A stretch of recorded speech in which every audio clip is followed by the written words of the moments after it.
ओम शांति। आज है 4 जनवरी 2024। शिव बाबा की साकार मुरली सुनते हैं। बाबा के मधुर महावाक्य। आज बाबा कहते हैं, मीठे बच्चे, मुख्य है याद की यात्रा। याद से ही आयु बढ़ेगी, विकर्म विनाश होंगे। याद में रहने वालों की अवस्था बोलचाल बहुत फर्स्ट क्लास होगा। प्रश्न, तुम बच्चों को देवताओं से भी जास्ती खुशी होनी चाहिए, क्यों? उत्तर है, क्योंकि तुमको अभी बहुत बड़ी लॉटरी मिली है। भगवान तुम्हें पढ़ाते हैं। सतयुग में देवता देवताओं को पढ़ाएंगे, यहाँ मनुष्य मनुष्यों को पढ़ाते हैं। बाबा कहते, लेकिन तुम आत्माओं को स्वयं परमात्मा पढ़ा रहे हैं। तुम अभी स्व दर्शन चक्रधारी बन रहे हो। तुम्हारे में सारी नॉलेज है, देवताओं में ये नॉलेज भी नहीं। गीत है, जाग सजनिया जाग। ओम शांति। नए युग में होते हैं देवी देवताएं, वह भी मनुष्य, परंतु उन्हों के गुण देवताओं जैसे होते हैं। वह है वैष्णव डबल अहिंसक। अभी मनुष्य डबल अहिंसक हैं, मारा मारी भी करते हैं, काम कटारी भी चलाते हैं। बाबा कहते, इसको कहा जाता है मृत्यु लोक, जिसमें विकारी मनुष्य रहते हैं।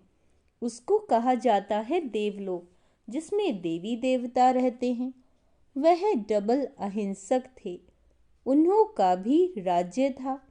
बाबा कहते, कल्प की आयु लाखों वर्षों की होती तो कोई बात का ख्याल भी नहीं आता। आजकल कल्प की आयु कम करते जाते हैं। कोई 7,000 वर्ष कहते, कोई 10,000 कहते। यह भी बच्चे जानते हैं कि बाप है ऊंचे ते उच्च, भगवान है और हम उनके बच्चे रहते हैं शांति धाम में।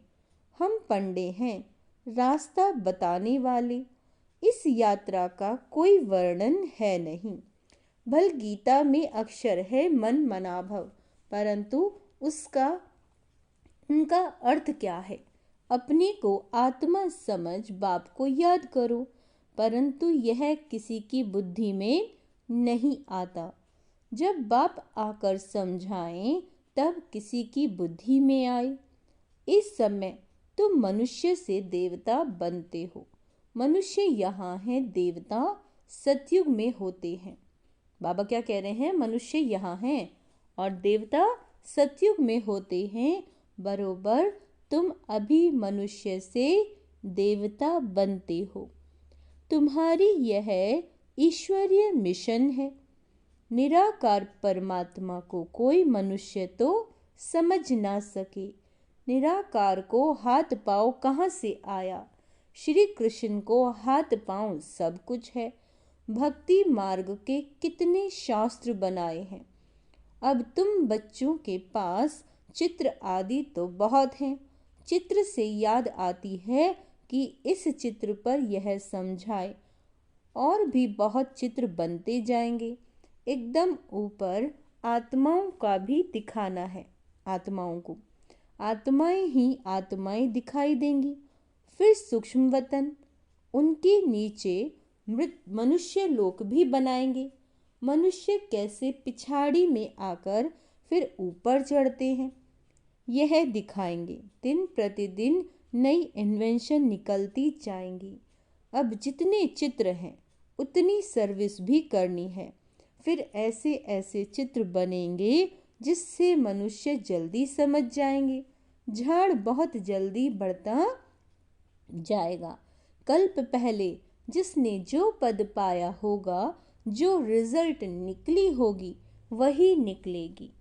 ऐसे नहीं कि पिछाड़ी में आने वाले माला के दाने नहीं बन सकते, वह भी बनेंगे। नौधा भक्ति वाले रात दिन भक्ति में लगे रहते हैं, तब उन्हों को साक्षात्कार होता है। यहाँ भी ऐसे ही निकलेंगे। रात दिन मेहनत कर पतित से पावन बनेंगे। चांस सबको है, ऐसे नहीं पिछाड़ी में कोई रह जाएंगे। ड्रामा ही ऐसा बना हुआ है जो कोई रह नहीं सकता। सब तरफ पैगाम देना है। शास्त्रों में है, एक रह गया तो उल्हा ना दिया। यह चित्र अखबार आदि में भी पढ़ेंगे। बाबा कहते तुमको भी निमंत्रण मिलते रहेंगे। सबको मालूम पड़ेगा कि बाप आया हुआ है। जब पूरा निश्चय होगा तब दौड़ेंगे। नवाचार निकलता ही रहेगा। नवयुग सतयुग को कहा जाता है। नवयुग अखबार भी निकलती है। कहते हैं न्यू दिल्ली, परंतु न्यू दिल्ली में ये पुराना किला किचड़ा आदि हो न सके। अभी तो हर चीज टेढ़ी बाकी हो गई है। सतयुग में सब तत्व भी ऑर्डर में रहते हैं। यहाँ तो 5 तत्व भी तमो प्रधान है। वहाँ सब सतो प्रधान होते हैं। तो हर एक तत्व से सुख मिलता है। दुख का नाम भी नहीं, उसका नाम है स्वर्ग। यह सब बातें अब तुम समझते हो कि बरोबर अभी हम तमो प्रधान बन गए हैं। सतो प्रधान बनने के लिए पुरुषार्थ कर मंजिल पर चढ़ रहे हैं और सब अंधियारे में हैं। हम रोशनी में हैं। हम ऊपर जा रहे हैं और सब नीचे गिर रहे हैं। यह सब विचार सागर मंथन तुम बच्चों का, बाबा कहते हैं, तुम बच्चों को करना है। शिव बाबा हैं सिखलाने वाला, वह तो मंथन नहीं करेंगे। ब्रह्मा को मंथन करना होता है। तुम सब विचार सागर मंथन कर समझाते हो। कोई का तो मंथन बिल्कुल नहीं चलता। पुरानी दुनिया ही, बाबा कहते हैं, याद पड़ती। बाबा कहते पुरानी दुनिया को एकदम भूल जाओ, परंतु बाबा जानते हैं नंबरवार पुरुषार्थ अनुसार राजधानी स्थापन हो रही है। बाप कहते हैं मैं आकर राजधानी स्थापन कर बाकी सबको वापस ले जाता हूँ। वह लोग तो सिर्फ अपना धर्म स्थापन करते हैं। उनके पिछाड़ी उनके धर्म में आते रहते हैं। उनकी क्या महिमा करेंगे? महिमा तो तुम्हारी है। आदि सनातन देवी देवता धर्म को ही हीरो हीरोइन कहा जाता है। हीरे जैसा जन्म और कौड़ी जैसा जन्म तुम्हारे लिए गाया हुआ है। फिर तुम एकदम चोटी से गिरकर एकदम नीचे आकर पड़ते हो। तो इस समय तुम बच्चों को देवताओं से भी ज़्यादा खुशी होनी चाहिए, क्योंकि तुमको लॉटरी मिली है। तुम्हें अब भगवान पढ़ाते हैं। वहाँ तो देवता देवताओं को पढ़ाएंगे। यहाँ मनुष्य मनुष्यों को पढ़ाते हैं और तुम आत्माओं को परम पिता परमात्मा पढ़ाते हैं। फर्क हो गया ना? तुम ब्राह्मणों ने राम राज्य रावण राज्य को भी समझा है। अब तुम जितना श्रीमत पर चलेंगे उतना उच्च पद पाएंगे। अज्ञान काल में जो करते वह उल्टा ही होता। छोटेपन में सगीर बुद्धि, फिर बालिक बुद्धि होती है। 16-17 वर्ष के बाद सगाई होती है। आजकल तो गंद बहुत है। गोद वाले बच्चों की भी सगाई करा देते हैं, फिर लेना देना शुरू कर लेते हैं। वहाँ शादियाँ कितनी रॉयल होती हैं। तुमने सब साक्षात्कार किया है। जितना आगे बढ़ते जाएंगे तो तुम सब साक्षात्कार करेंगे। अच्छे फर्स्ट क्लास योगी बच्चों की आयु बढ़ती जाएगी। बाप कहते हैं योग से अपनी आयु बढ़ाओ। बच्चे समझते हैं योग में हम ढीले हैं। याद में रहने के लिए माथा मारते हैं, परंतु रह नहीं सकते। घड़ी घड़ी भूल जाते हैं। वास्तव में यहाँ वालों का चार्ट बहुत अच्छा होना चाहिए। बाहर तो गोरख धंधों में रहते हैं।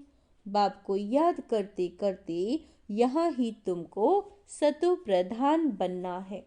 कम से कम भोजन बनाते, काम करते। 8 घंटा मुझे याद करो, तब कर्मतीत अवस्था अंत में होगी। कोई कहे मैं 6-8 घंटा योग में रहता हूँ तो बाबा मानेगा नहीं। बहुतों को लज्जा आती है, चार्ट नहीं लिखते, आधा घंटा भी याद में नहीं रह सकते। मुरली सुनना कोई याद नहीं है। अब बाबा ने आज क्लियर किया है कि मुरली सुनना कोई याद नहीं है, यह तो धन कमाते हो। याद में तो सुनना बंद हो जाता है। कई बच्चे लिख देते हैं, याद में मुरली सुनी, है ना, याद में मुरली सुनी, परंतु यह याद थोड़ी ही है। बाबा खुद कहते हैं मैं घड़ी घड़ी भूल जाता हूँ। याद में भोजन करने बैठता हूँ। बाबा आप तो अभोक्ता हो, यह कैसे कहूँ। बाबा आप भी खाते हो, हम भी खाते हैं।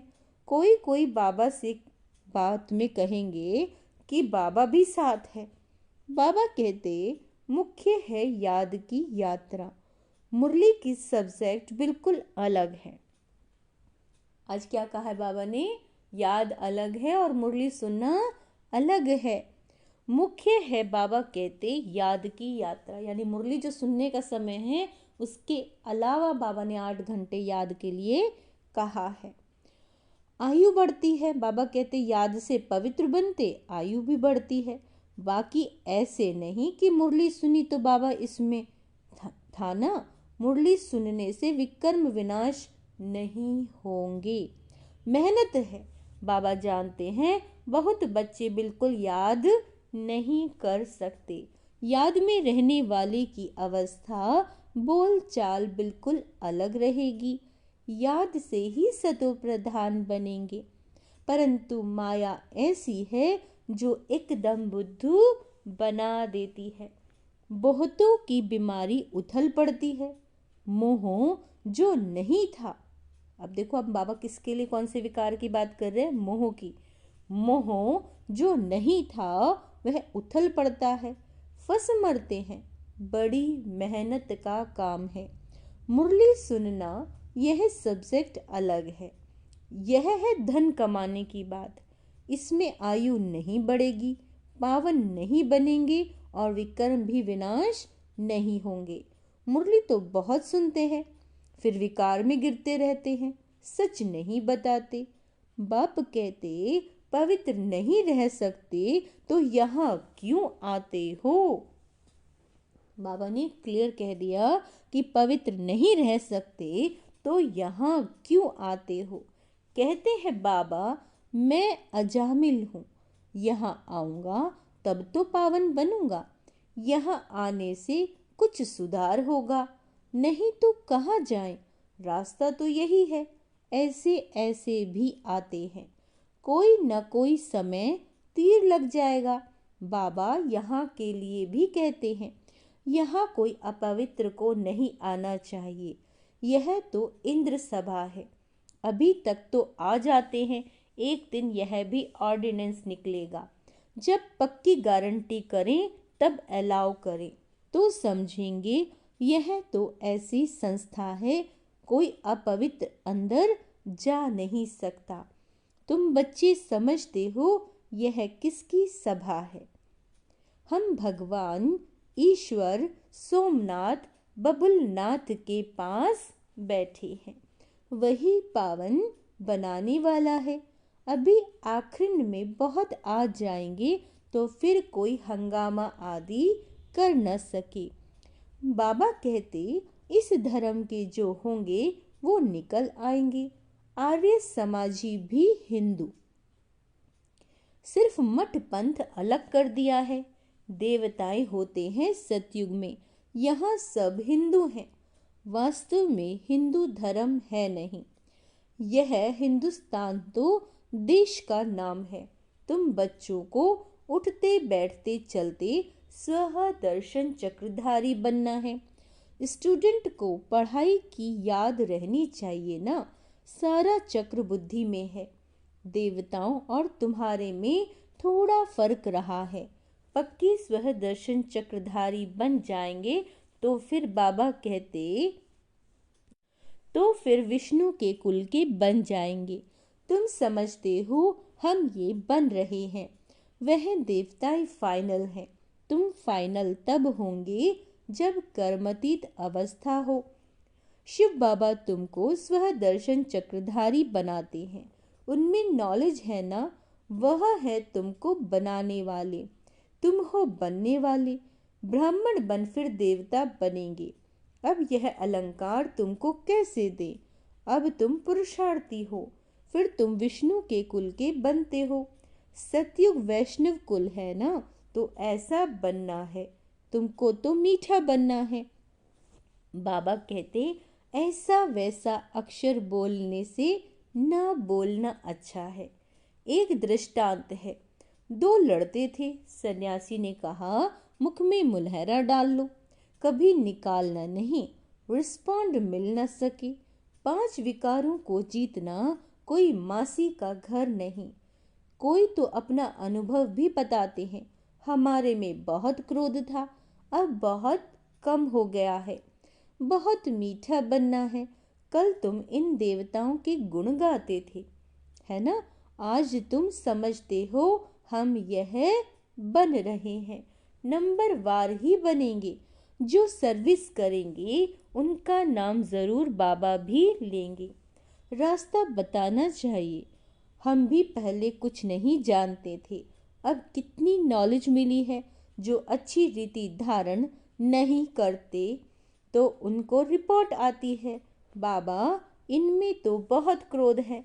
बाबा जानते हैं यह रूहानी सर्विस नहीं कर सकते, तो फिर स्थूल सर्विस, है ना?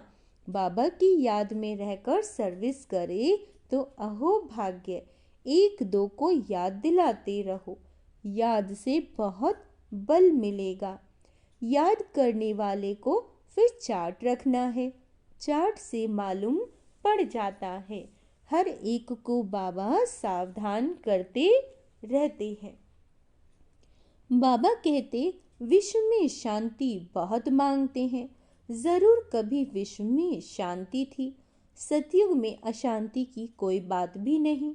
स्वीट बाप स्वीट बच्चे सारे विश्व को स्वीट बनाते हैं। अब स्वीट कहाँ है? मौत ही मौत लगा पड़ा है। यह खेल अनेक बार होता है और होता ही रहता है। एंड हो नहीं सकती, चक्र फिरता रहता है। अच्छा, मीठे मीठे सिक्की लदे बच्चों प्रति माता पिता बाप दादा का याद प्यार और गुड मॉर्निंग। रूहानी बाप की रूहानी बच्चों को नमस्ते। हम रूहानी बच्चों की रूहानी बाप दादा को याद प्यार गुड मॉर्निंग नमस्ते मीठे बाबा, शुक्रिया बाबा, शुक्रिया। धारणा के लिए मुख्य सार, विकर्म विनाश करने व आयु को बढ़ाने के लिए याद की यात्रा में जरूर रहना है। याद से ही पावन बनेंगे, इसीलिए कम से कम 8 घंटा याद का चार्ट बनाना है। देवताओं समान मीठा बनना है। ऐसा वैसा कोई शब्द बोलने के बजाय न बोलना अच्छा। रूहानी या स्थूल सर्विस करते बाप की याद में रहो तो अहो भाग्य। वरदान, सेवा में रहते कर्मातीत स्थिति का अनुभव करने वाले। सेवा में रहते कर्मातीत स्थिति का अनुभव करने वाले तपस्वी मूर्त भव। बाबा कहते, समय कम है और सेवा अभी भी बहुत है। सेवा में ही माया के आने की मार्जिन रहती है। सेवा में ही स्वभाव संबंध का विस्तार होता है। स्वार्थ भी समाया होता है। उसमें थोड़ा सा बैलेंस कम हुआ तो माया नया नया रूप धारण कर आएगी। बाबा कहते, इसीलिए सेवा और स्व स्थिति के बैलेंस का अभ्यास करो। सेवा और स्व स्थिति के बैलेंस का अभ्यास करो। मालिक हो, कर्म इंद्रियां रूपी कर्मचारियों से सेवा लो। मन में बस एक बाप दूसरा न कोई, यह स्मृति इमर्ज रहे। तब कहेंगे कर्मतीत स्थिति के अनुभवी तपस्वी मूर्त। स्लोगन, कारण रूपी नेगेटिव को समाधान रूपी पॉजिटिव बनाओ।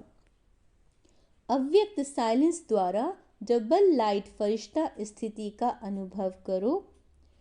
फरिश्ता स्थिति का अनुभव करने के लिए किसी भी प्रकार के व्यर्थ नेगेटिव संकल्प, बोल व कर्म से मुक्त बनो। किस किस चीज़ से बोला है? व्यर्थ और नेगेटिव संकल्प, बोल व कर्म से मुक्त। व्यर्थ व नेगेटिव यही बोझ सदा काल के लिए डीप साइलेंस का अनुभव नहीं करने देता। अब व्यर्थ बोझ से सदा हल्के बन डबल लाइट फरिश्ता बनो। अच्छा, ओम शांति। तो आज का स्वमान अभ्यास करेंगे। मैं तपस्वी मूर्त हूँ, मैं स्वह दर्शन चक्रधारी आत्मा हूँ, मैं दैवी गुण धारी हूँ। ओम शांति।